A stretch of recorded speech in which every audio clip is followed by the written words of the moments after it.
Dr. Shapu Vyas with the 5 minutes economics. Okay, so today I am going to take the new topic, that is the market analysis. I think this topic is much more important for the 11th standard, 12th standard, undergraduates, graduates, CA foundations as well as UGC NET and for all the competitive courses. Okay, in our previous video we have studied about the cost analysis. We studied about the short run, long run cost output relationships. We talked about the different types of the returns to scale as well as the given goods paradox and the elasticity of demand. So today I am going to take the new topic, which is something which that is the market structure. So guys, what is meant by the market?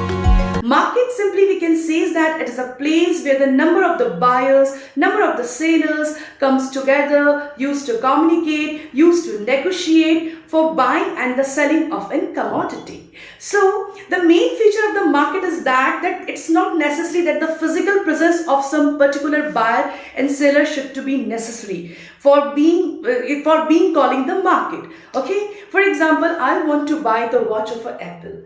I want to buy some accessories. I want to buy some garments. I want to buy some clothes. I can visit to the different sorts of the online shopping stores, just like in Myntra, Snapdeal, Jabang, Flipkart, many more. Or even if I want to buy some goods and services in my local place, for example, I am staying in Udaipur, and if I want to buy some good clothes, definitely I will be target the Babu Bazaar. I will be target the Malda Street.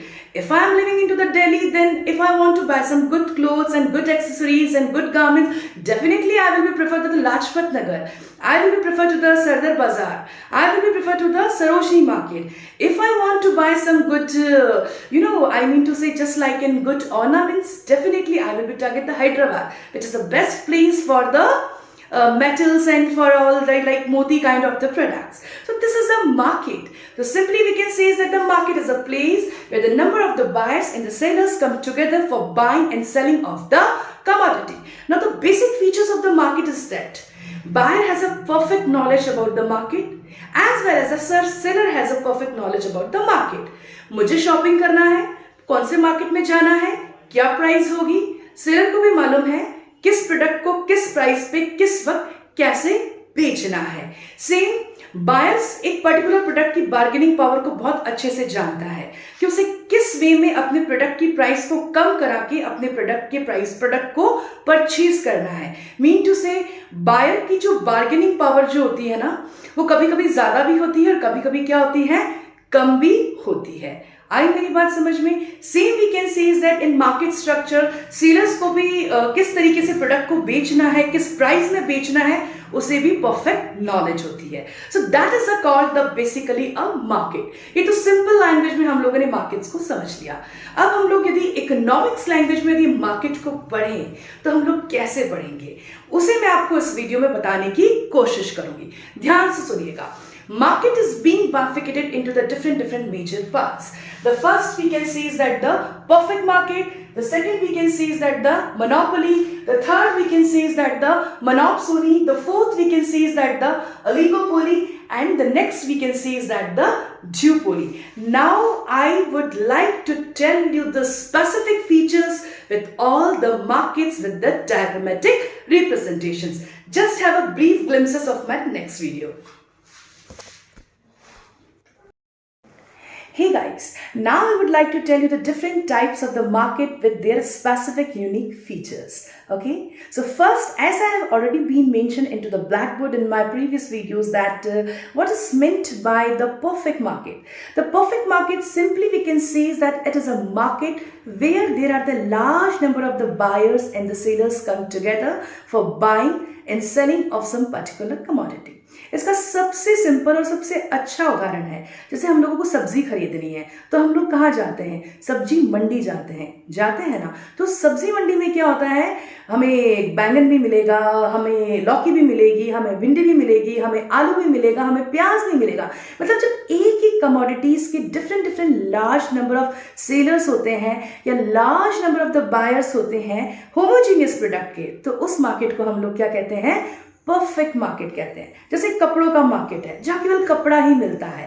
एक electronics का market है जहाँ केवल electronics मिलता है, एक सब्जी का मार्केट है जहाँ केवल सब्जी मिलती है, तो उस मार्केट को क्या कहते हैं हम लोग? परफेक्ट मार्केट कहते हैं। दैट्स व्हाई इसका नाम क्या लगा है? Perfect market. मीन्स जहां एक ही कमोडिटीज के डिफरेंट बायर्स होते हैं, डिफरेंट सेलर्स होते हैं, और जो प्रोडक्ट सेल किया जाता है वो कौन सा होता है?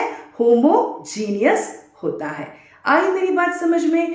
इसी प्रकार हम लोग कह सकते हैं कि if I talk about the monopoly, monopoly is a market जहां हर प्रोडक्ट का केवल और केवल एक सेलर होता है और डिफरेंट बायर्स होते हैं। For example, if we talk about the Indian railway, okay, so Indian railways का अभी तक प्राइवेटाइजेशन नहीं हुआ है, ओके ना, तो इट्स गवर्नमेंट ने क्या कर रखा है? उस रेलवे सेक्टर को अपने ही कंट्रोल में रख रखा है, उस रेलवे सेक्टर को वो अपने ही मोनोपोली में रख रखा है। तो क्या हो गया? तो यहाँ रेलवे इंडिविजुअल सेलर है जिसका कोई कॉम्पिटिटर नहीं है, लेकिन उसको खरीदने वाले डिफरेंट बायर्स हैं। सो यहाँ रेलवे सेक्टर एक मोनोपोलिस्टिक सेक्टर है विच इज प्राइस मेकर। वो किसी भी बंदे से कितनी भी प्राइजेस को वो ले सकता है because he is a price maker. So monopoly is a market where there is only and only the one seller and the different buyers.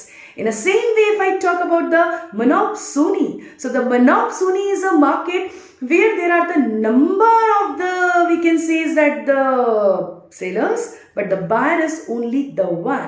If we talk about the Indigo Airlines, so Indigo Airlines का जो automobile parts होता है उसे खरीदने वाला केवल एक Indigo है, लेकिन उसे बेचने वाले एक सेलर्स कितने हैं? बहुत सारे हैं। तो यहाँ मोनोपोली और मोनोपोली में बेसिक डिफरेंस क्या है कि मोनोपोली में तो क्या होता है? केवल एक सेलर होता है और डिफरेंट बायर्स होते हैं, क्योंकि इंडियन रेलवे इंडस्ट्री केवल एक सेलर है, लेकिन उस इंडियन रेलवेज को खरीदने वाले डिफरेंट क्या है? बायर्स हैं। क्यों? क्योंकि इंडियन रेलवे इंडस्ट्री का अभी तक प्राइवेटाइजेशन नहीं हुआ है, गवर्नमेंट ने इसे अपने ही कंट्रोल में रख रखा है। So that's why the Indian railway industry is having the monopoly and it's only the one single seller with the different buyers. But on the contrary, इसके विपरीत if I talk about the monopsony, तो monopsony में क्या है कि monopsony में different sellers हैं, but खरीदने वाला कौन है? केवल एक बायर है। जैसे इंडिगो एयरलाइंस है, अब इंडिगो एयरलाइंस को if Indigo airlines want to buy its automobile products, तो उसको बेचने वाले तो डिफरेंट सेलर्स होंगे, लेकिन खरीदने वाला कौन सा होगा? केवल इंडिगो होगा। वैसे भी हम लोग कह सकते हैं if I talk about the Indian army, और इंडियन आर्मी के जो शक्तिमान ट्रक्स होते हैं तो उसे बेचने वाले तो डिफरेंट सेलर्स होंगे, लेकिन उसे खरीदने वाला जो बायर होगा वो कौन होगा? केवल और केवल कौन होगा? Who will be there? It's only the Indian navy, Indian army, जो कि शक्तिमान ट्रक्स को परचेज करता है। आई मेरी बात समझ में? Okay, so in monopoly we can say that monopoly market में कोई दूसरा competitor entry नहीं कर सकता। Reasons, because in monopoly वाले को क्या होता है? अपने ही products में copyrights होते हैं, intellectual property rights होते हैं, they have their own patents कि उसका कोई competitor market में आ ही नहीं सकता। और monopoly में क्या होता है? केवल single buyer होता है और different sellers होता है। In the same way, if I talk about the monopolistic market, in monopolistic market, there we can see is that the few sellers of some particular products. If I talk about the automobile sector, तो उसके केवल few ही sellers हैं हमारे India में जो कि उस market में एग्जिस्ट करते हैं। But the quantity of the monopolistic sellers as compared to the perfect market is less, but more than the monopoly. Simply we can say is that in monopolistic market there is only the few sellers of some particular products. The ranges between 10 to 15 sellers of some particular product. If I talk about the duopoly, in duopoly simply we can say is that there is only and only the two sellers of some particular product. Okay, so इसी के साथ और we can say is that oligopoly, oligopoly में किसी भी products के केवल और केवल 3 और 4 सेलर्स होते हैं। तो इसी के साथ हम लोगों ने आज markets, different types of the markets के बेसिक फीचर्स का स्टडी किया। अब मैं जो नेक्स्ट टॉपिक लेने जा रही हूँ that is the perfect market, और फिर हम लोग इंडिविजुअली इन सारे मार्केट्स का diagrammatic representations in short run, in long run, along with the abnormal profit, abnormal loss and abnormal constant profit, both in short run and long run के साथ study करेंगे।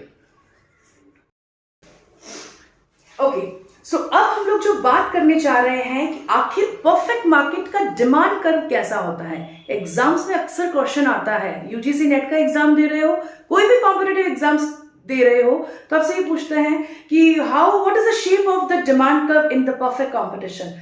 कुछ बोलने की जरूरत नहीं, simple, the demand curve of the perfect competition is simple to the horizontal axis. देखिए यहाँ पे हमने OY एक्सिस पे C एंड P लिख रखा है, where the C stands for the cost and the P stands for the price.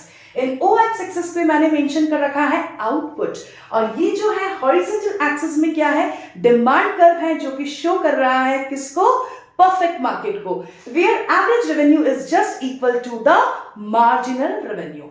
Now the question is that आखिर perfect market का डिमांड कर्व हॉरिजॉन्टल एक्सिस क्यों होता है? The reason is that why it is highly elastic. शायद आप लोगों ने elasticity of demand में पढ़ा ही होगा। सिंपल रीजन है कि यहाँ पे क्या होता है कि एक ही प्रोडक्ट के डिफरेंट सेलर्स होते हैं, डिफरेंट बायर्स होते हैं। तो बायर्स क्या करता है, प्राइस को लेके बहुत ज्यादा इलास्टिक होता है, वो एक डिजायर्ड प्राइस पे ही अपने प्रोडक्ट्स को कंज्यूम करेगा। यदि यहां से प्राइस ओपी से बढ़कर यदि ओपी 1 हो जाएगी तो वो अपना कंजम्पशन क्या कर देगा, स्टॉप कर देगा। तो सिंपल, आपको कुछ लिखने की जरूरत नहीं है, केवल आपको ये लिखना है कि here the buyer is very much elastic because of the large number of the buyers and the sellers are over there.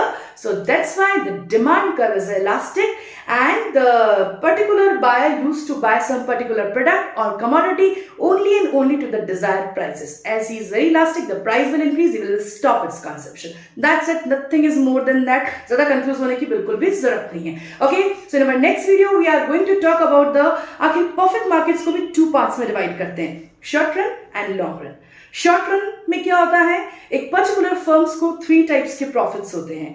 एक होता है एबनॉर्मल प्रॉफिट होता है, एक होता है एबनॉर्मल लॉस होता है, और एक होता है एबनॉर्मल कांस्टेंट प्रॉफिट होता है। साथ ही साथ यदि हम लोग लॉन्ग रन की बात करें तो परफेक्ट मार्केट में एक एंटरप्रेन्योर को लॉन्ग रन में केवल और केवल नॉर्मल प्रॉफिट होता है। आखिर ये नॉर्मल प्रॉफिट, एबनॉर्मल प्रॉफिट और कांस्टेंट प्रॉफिट होते क्या है, ये मैं आप लोगों को मेरे नोट्स के थ्रू आप लोगों को समझाने की कोशिश करूंगी। ओके गाइस, सो अब हम लोग जो बात करने जा रहे हैं कि आखिर परफेक्ट मार्केट में शॉर्ट रन में कितने प्रॉफिट्स या कितनी फेसेस से एक फर्म को गुजरना पड़ता है। जैसे कि मैंने आपको बता रखा है कि इस शॉर्ट रन में परफेक्ट मार्केट्स में एक फर्म 3 टाइप्स के फेसेस से गुजरती है। फर्स्ट फेज है एबनॉर्मल प्रॉफिट, जहां उसकी एवरेज रेवेन्यू होती है ज्यादा as comparison to the average cost. Second phase होती है कांस्टेंट प्रॉफिट, जहां फर्म को न तो प्रॉफिट होता है न लॉस होता है, बिकॉज उसकी average revenue is equal to होती है एवरेज कॉस्ट के। थर्ड होता है लॉस की सिचुएशन, जिसमें एक फर्म को लॉस बेयर करना पड़ता है। क्यों? क्योंकि उसकी एवरेज कॉस्ट होती है ज्यादा as compare to the average revenue के। इसी सारी चीजों को मैं एक डायग्राम के थ्रू आपको समझाने की कोशिश करूंगी। यहाँ हम लोगों ने परफेक्ट मार्केट में शॉर्ट रन में, ध्यान से सुनिएगा, शॉर्ट रन में एबनॉर्मल प्रॉफिट की कंडीशन बताई है। एक फर्म एबनॉर्मल प्रॉफिट कब अर्न करेगी? जब उसकी एवरेज रेवेन्यू होगी ज्यादा और उसकी एवरेज कॉस्ट होगी कम। मतलब कि मैं ये वॉच बना रही हूँ, ठीक है। अब इस मैं कह सकती हूँ कि इस वॉच को बनाने में मुझे, इस वॉच का बिजनेस लॉन्च करने में मुझे 10 लाख की कॉस्ट आ रही है, लेकिन जब मैं इसको मार्केट में सेल कर रही हूँ तो मेरे पास इसकी रेवेन्यू 20 लाख की आ रही है। तो कहने का मतलब है मेरी एवरेज रेवेन्यू तो है ज़्यादा और एवरेज कॉस्ट है मेरी कम, means I am getting the much more profit. So that will be the face of the abnormal profit. So इसी को हम लोग डायग्राम में बताते हैं। यहाँ OY एक्सेस पे मैंने कॉस्ट और प्राइस ले रखा है, OX एक्सेस पे मैंने आउटपुट ले रखा है। डिमांड कर्व, जैसे कि मैंने आपको बताया है कि एवरेज रेवेन्यू इक्वल टू होती है मार्जिनल रेवेन्यू के, और marginal cost curve average revenue को नीचे से काटती हुई जाती है। अब चूंकि आप देखिएगा ये AR कर्व ऊपर आ रहा है इसीलिए, और ये average cost curve AR curve के नीचे से आ रहा है। ये दोनों फर्स्ट जहां टेंजेंट होते हैं वहां से एक सर्कल बनाते हैं, और हमें मालूम पड़ता है कि यहाँ E1 पॉइंट पे हमारी एवरेज कॉस्ट आती है, इसलिए हम यहाँ पे सी लिखते हैं, और चूंकि एवरेज रेवेन्यू ऊपर है इसलिए हम यहाँ पे इसे पी से शो करते हैं. सो दैट्स वाई ये प्रोडक्ट जिस प्राइस में मैं बना रही हूँ और इसको बनाने में मुझे जितनी कॉस्ट लगी है, तो कहने का मतलब है कि मैं ज़्यादा प्राइस में मार्केट में चार्ज कर रही हूँ as compare to the factor cost of the production. That's why my revenue is more and my cost is the less. So the profit area will be the PECE1. Okay? दिखने में बड़ा simple लग रहा है. यदि फिर भी आपको कोई दिक्कत है तो आप मेरे YouTube चैनल पे जाके कमेंट बॉक्स पे अपना क्वेरी लिख सकते हैं, और साथ ही साथ इन सारे नोट्स के PDF भी अवेलेबल हैं. और if you need any sort of the counselling for this economics you can contact me. Thank you. Friends, आज के इस सेशंस में हम लोगों ने मार्केट स्ट्रक्चर के बारे में बात किया था, जो कि मैं ऑलरेडी आपको बता चुकी हूँ कि मार्केट क्या है, मार्केट के टाइप्स क्या हैं, ठीक है, परफेक्ट मार्केट्स के फीचर्स क्या हैं, परफेक्ट मार्केट का डिमांड कर्व कैसा होता है, साथ ही साथ इक्विलिब्रियम अंडर परफेक्ट कॉम्पिटिशन्स को हम लोग 2 पार्ट्स में बाइफिकेट करते हैं. First is the short run and to the long run. हम लोगों ने एबनॉर्मल प्रॉफिट का डायग्राम ऑलरेडी समझ लिया है ब्लैक बोर्ड पे. अब हम लोगों को समझना है कि एक फर्म को परफेक्ट मार्केट में नो प्रॉफिट नो लॉस कब होगा. एक फर्म को परफेक्ट मार्केट में नो प्रॉफिट नो लॉस जब होगा जब उसकी एवरेज रेवेन्यू इक्वल टू होगी एवरेज कॉस्ट कर्व के.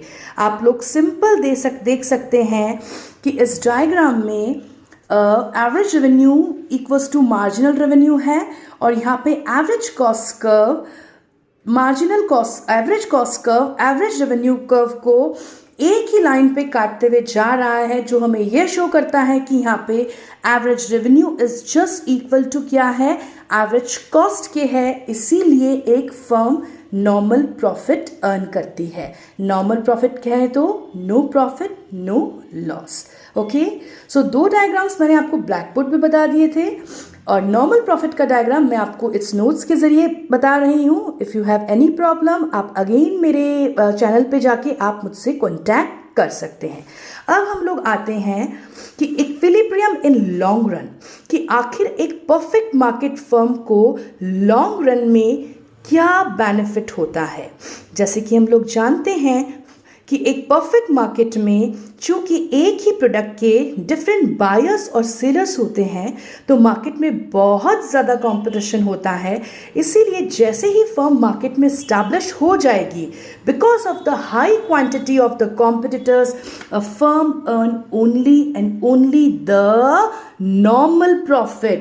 Normal profit mean to say no profit, no loss.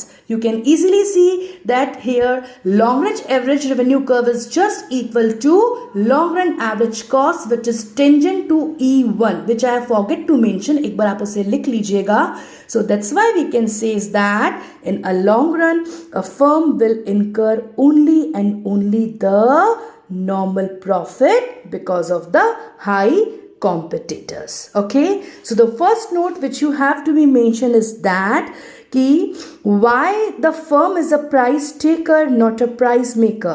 Because of the following reasons: the large number of the buyers, homogeneous products and perfect knowledge of the market. So इसी के साथ आज हमारा perfect market competition finish होता है. कल हम लोग मिलेंगे the new market with the monopoly. So please don't try to forget, like and subscribe my channel. Okay, thank you.